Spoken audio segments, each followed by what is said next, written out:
ओए no no no no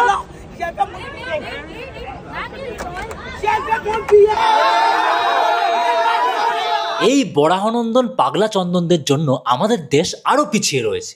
ইন্ডিগোর flight delay হয়েছে, cancel হয়েছে, তার জন্য এরা গ্রাউন্ড স্টাফদের হ্যারাস করছে। মানে এটা এরকম মনে হচ্ছে না যে তোমার ধরো প্রত্যেকদিন টানটু টানা স্বভাব, তুমি টানটু টানতে টানতে একদিন তোমার লিভারটা দুচে চাট হয়ে গেল, টানটু টেনে তোমার লিভার ড্যামেজের জন্য তুমি চলে গেলে মদের দোকানে, মদের দোকানদারকে তুলে তুমি কেলাচ্ছ। এই হচ্ছে অবস্থা। মদের দোকানের কোম্পানি অথবা সরকার কারোর কাছে তোমার দাবি দেওয়া অথবা আন্দোলন করার মতো ক্ষমতা নেই, কারণ তুমি কাপুরুষ আর নাপুংসক। হাই ফোকস, বলছি আমি এখন মানে কোনো দুর্নীতি নিয়ে কথা বলি না, নীতি নিয়ে কোনো কথা বলি না। সরকার এতদিন ধরে ইন্ডিগোকে একাধিপত্য মনোপলি বিজনেস করতে দিচ্ছে। এই সুযোগ নিয়ে ইন্ডিগো সাধারণ মানুষেরটা লুটছে, আর সাধারণ মানুষ গ্রাউন্ড স্টাফদের মতো সাধারণ মানুষকে গিয়েই কেলাচ্ছে। মানে প্রতিটা স্তরেই চোদনামো। তাহলে নীতি নিয়ে দোষনামো করার আমি কে? এসো এই বরাহনন্দনদের পাগলা চন্দন পড়া একটু উপভোগ করি।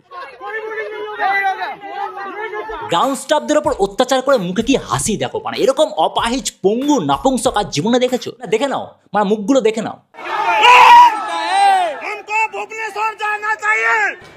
हमको भी 1 मिलियन सब्सक्राइबर होना चाहिए, प्लीज सब्सक्राइब कर दो।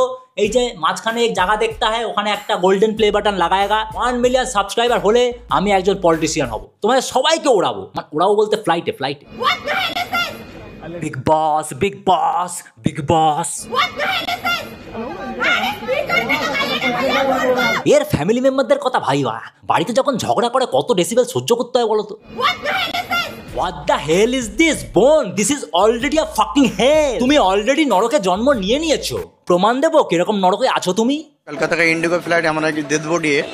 मेरा भाई गुजर गया है, कल टाटा हॉस्पिटल में गुजर गया था। कोशिश कर रहे टिकट का, एक टिकट का 36,000, 38,000, 40,000 भाव दिखा रहा है, लेकिन हम लोग गरीब आदमी है, बेड बॉडी अलग जगह में पड़ा हुआ है। ফ্লাইট ডিলে আর ক্যান্সেল হওয়ার জন্য অনেকেরই প্রিয়জন মারা গেছে, সেখানে যেতে পারছে না, অনেকের মেডিকেল এমার্জেন্সি হয়েছে। কিন্তু আমরা তো ঝগড়া করব, কারোর হেল্প কেন করব? নরকে আবার কেউ কারো হেল্প করে নাকি?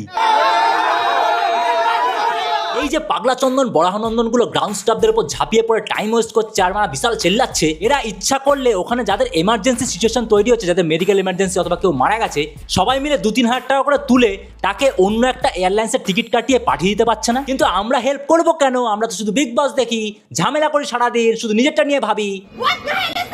এই কিছুদিন আগে এয়ার ইন্ডিয়ার যে ক্র্যাশটা হলো, সেই এয়ার ইন্ডিয়ার ক্র্যাশে 300 জন মতো মারা গিয়েছিল। এই বরাহনন্দন পাগলা চন্দনগুলোকে এয়ারপোর্টে গিয়ে আন্দোলন করতে দেখেছো? অথবা মন্ত্রীর বাড়ির সামনে অথবা এয়ার ইন্ডিয়া সিইওর সামনে কখনো আন্দোলন করতে দেখেছো? এরা হচ্ছে স্বার্থপর নরকের কীট। যখন নিজের দিকে এসছে তখনই অমনি হাহাকার করে উঠেছে। ইন্ডিগো একটা প্রাইভেট কোম্পানি, বালছালগিরি করছে, সে তো মানুষেরটা চুষছেই।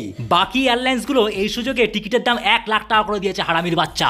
এই খারাপ সিচুয়েশনে সরকারও মুখে কুলু পেটেছে, কিন্তু এই প্রাইভেট কোম্পানি আর সরকারের মতো আমরাও তো মানে অমানবিক, তাই না? এই যাদের এমার্জেন্সি সিচুয়েশন হয়েছে, যারা গরিব, যারা যেতে পারছে না কোথাও, তাদেরকে আমরা হেল্প করবো না। আমরা শুধু গান্ডুগিরি করে মানুষকে মানে হ্যারাস করবো, গ্রাউন্ড স্টাফদের হ্যারাস করবো, তুমুল হাহাকার সৃষ্টি করবো, যেন বললে বললে মজা, আমরা বিগ বস দেখি, বিগ বস সার্থক দেখা। এই সিচুয়েশনগুলোর থেকে মা শিখে নাও, মা নিজেকে মা তৈরি করে নাও, প্রিপেয়ার করে নাও, কারণ এরকম সিচুয়েশন ভারতে যদি কখনো আসে, তোমার পাশে কেউ থাকবে না, তোমাকে নিজেরটা নিজেকেই বাঁচাতে হবে, ভেবে নাও।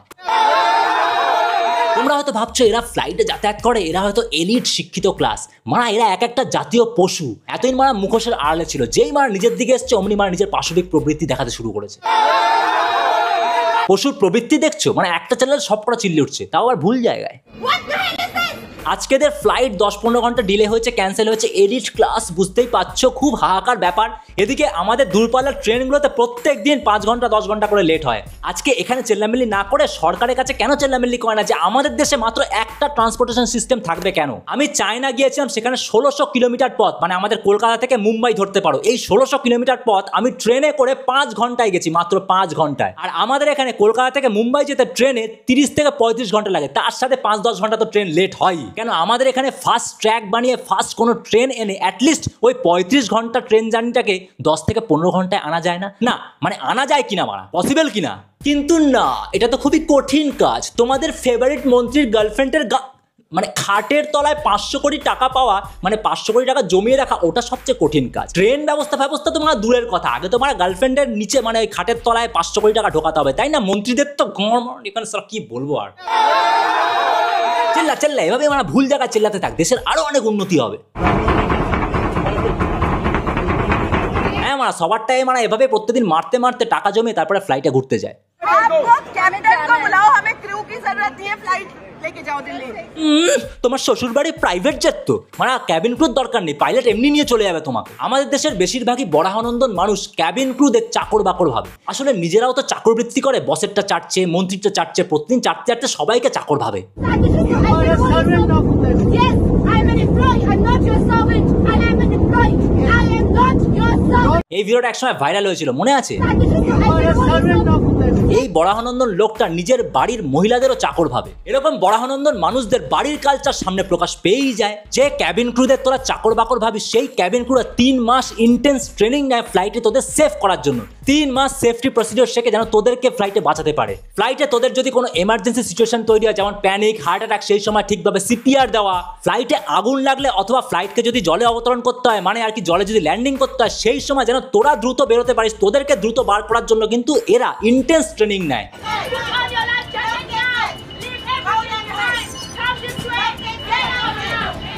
ক্যাবিন ক্রুরা থাকে বলে তোরা একটা ডেস্টিনেশন থেকে আরেকটা ডেস্টিনেশনে সেফলি পৌঁছতে পারিস। কি বললাম? সেফলি। তাও এই ক্যাবিন ক্রুরা তোরা যতবার বলিস ততবার তোদের হাতের সামনে জল, চা, কফি এনে দেয়। তারপরে এরকম বাজে ব্যবহার। বাড়িতে মা বোনদের সাথে এরকম করিস, তাই না? হ্যাঁ, ধরে ফেলেছি তো। গ্রাউন্ড স্টাফদের উপর হাত তুলে দিল। এই বরাহনন্দন পাগলাচন্দন মাথা মোটাগুলো প্রত্যেকবার চোর, ডাকাত, ধর্ষণকারী, গুন্ডা এদেরকে ভোটে জিতিয়ে আমাদের দেশ রাজ্যটাকে তাদের হাতে তুলে দেয়। এদের কাছে গ্রাউন্ড স্টাফদের উপর হাত তোলাটা স্বাভাবিক ব্যাপার না? চেল্লা,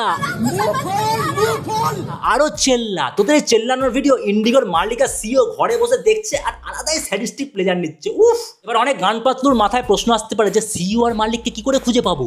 এই আধুনিক যুগে ইন্টারনেট বা সোশ্যাল মিডিয়ার সময় তোর যদি মাথায় এরকম কোশ্চেন এসে থাকে, তাহলে ভাববি যে তুই গুহা থেকে কেন বেরিয়েছিস, অথবা কেনই বা আবার তুই গুহায় ফিরে যাচ্ছিস না। দেখ ভাই, ইন্ডিগো সিইও আর মালিককে মন্দির, মসজিদ আর গির্জায় তো পাওয়া যাবে না, তাহলে খুঁজে পাওয়ার চান্স বেড়ে গেল কিনা? হ্যাঁ, ভগবান তো এই জন্যই দেখা দেয় না। ভগবান যদি দেখা দিয়ে দিত, ভগবানের সামনে গিয়েও এই মালগুলো এরকম করতো, কারণ ভগবান তো কোনো কাজই করে না।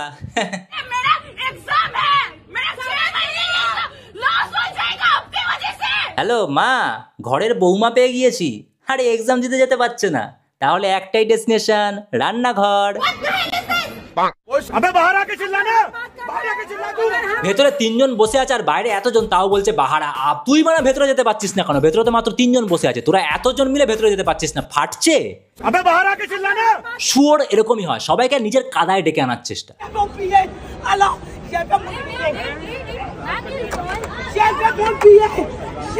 এই কাজের জন্য এনাকে ভারতীয় নাগরিকত্ব দেওয়া হোক। ভাই, এর আধার কার্ড বানাও, ভোটার আইডি কার্ড বানাও তাড়াতাড়ি। সঙ্গদোষ কাকে বলে দেখে নাও। বিদেশিরাও আমাদের সাথে থাকতে থাকতে আমাদের মতোই হয়ে যাচ্ছে। এই 2 দিন যে সাধারণ মানুষের এত হয়রানি হলো, এই সেম হয়রানি প্রত্যেক দিন পাইলট আর ক্যাবিন ক্রুদের সাথে হয়। পাইলট আর ক্যাবিন ক্রুদের সপ্তাহে 36 ঘন্টা রেস্ট দিত, কিন্তু গভর্নমেন্ট তথা ডিজিসিএ ঠিক করলো যে পাইলট আর ক্যাবিন ক্রুদের আর একটু রেস্ট দরকার। সপ্তাহে 36 ঘন্টা রেস্ট যথেষ্ট নয়, সেই জন্য কিন্তু ডিজিসিএ বলেছিল যে পাইলট আর ক্যাবিন ক্রুদের 48 ঘন্টা, অ্যাটলিস্ট 48 ঘন্টা রেস্ট দিতে হবে, যেন আমার আর তোমার যেন সেফটি বজায় থাকে। পিশাচ, চশমকর, নোংরা কর্পোরেট কালচার চালানো ইন্ডিগো সরকারের এই দাবিটা মেনে নেয়নি। কারণ এই দাবিটা যদি মেনে নেয়, পাইলট আর ক্যাবিন ক্রুদের যদি 48 ঘন্টা সপ্তাহে রেস্ট দেয়, তাহলে কিন্তু ইন্ডিগোকে আরো অনেক পাইলট হায়ার করতে হতো, রিক্রুট করতে হতো, ক্যাবিন ক্রুদের অনেক রিক্রুট করতে হতো। তাহলে বুঝতেই পারছো, নোংরা কর্পোরেট কালচার চালানো ইন্ডিগোর আরো অনেক টাকা খরচা হতো। যেখানে এতদিন এই পাইলট আর ক্যাবিন ক্রুদের কম রেস্ট দিয়ে প্রচুর খাটিয়ে নিয়ে বেশি মুনাফা অর্জন করছিল, সেটা আর হতো না। সেই জন্য চশমকর ইন্ডিগো প্ল্যান করে এই কেওয়াটিক সিচুয়েশনটা তৈরি করলো, এই হাহাকার তৈরি করলো, যেন ফ্লাইট ডিলে হয়ে যাচ্ছে, ফ্লাইট ক্যান্সেল হয়ে যাচ্ছে। ইচ্ছা করে ইন্ডিগো এটা করলো, যেন সরকারের কথা বা সরকার যেন বাধ্য হয় আবার ইন্ডিগোর পথে চলতে। কর্পোরেট ব্ল্যাকমেলিং যাকে বলে। আর সরকারও এই ব্ল্যাকমেলের সামনে ঝুঁকে গেল। সরকার আবার নির্দেশ দিয়ে দিল, ইন্ডিগো তুমি যেমনভাবে চালাচ্ছিলে চালিয়ে যাও। ভাই, একটা সময় বিজয় মাল্যা বালছালগিরি করে ক্রুদের বা পাইলটদের টাকা পয়সা না দিয়ে পালিয়ে গেল বিদেশে, ওকেই আটকাতে পারলো না সরকার। আর এখানে ইন্ডিগো তো আমাদের দেশের এয়ারলাইন্সের 64% অ্যাকোয়ার বা হোল্ড করে রেখেছে। 64%, কত না মনোপলি ভাবো।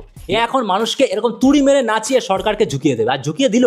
রিসেন্টলি আমাদের দেশে রাশিয়ার প্রেসিডেন্ট পুতিন এসছে, তোমরা ভিডিও তো দেখতেই পাচ্ছ সব জায়গায় খবরের নিউজে।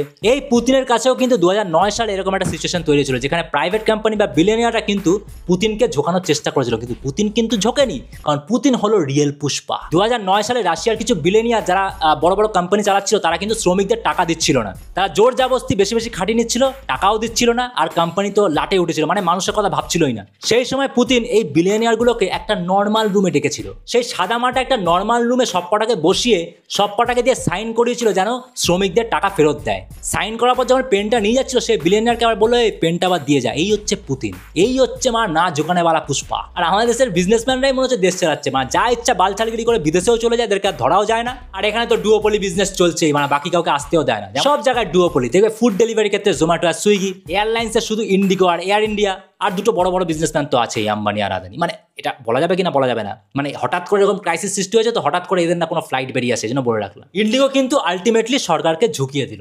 এই জন্যই আমাদের উচিত চোর ডাকাত ধর্ষণকারী মার্ডারদের ভোট না দিয়ে কিছু স্ট্রং পার্সোনালিটি বা স্ট্রং কিছু লিডারকে ভোট দেওয়া। স্ট্রং লিডার থাকলে কিন্তু সাধারণ মানুষের মধ্যে একটা স্ট্রং পার্সোনালিটি তৈরি হবে। অ্যাটলিস্ট গ্রাউন্ড স্টাফদের ওপর বা মহিলাদের ওপর কেউ গায়ে হাত তুলবে না। ভিডিওটা ভালো লাগলে অবশ্যই লাইক করো, শেয়ার করো, আর কমেন্ট করে জানিও কেমন লাগলো। আর কমেন্ট করে যা ইচ্ছা জানাতে পারো, আমার কোনো ফারাক পড়ে না, কারণ দুর্নীতি নিয়ে তো কোনো কথাই বলি না, দূর আর নীতি নিয়ে কোনো কথা বলি না। তাহলে আজকের ভিডিও থেকে আমরা কি শিখলাম? মানে আমাদের দেশের প্রাইভেট কোম্পানি তোমাদের দিচ্ছে বিষ, সরকার প্রাইভেট সেক্টরের কাছে টায় টায় ফিস, আর আমরা সাধারণ মানুষ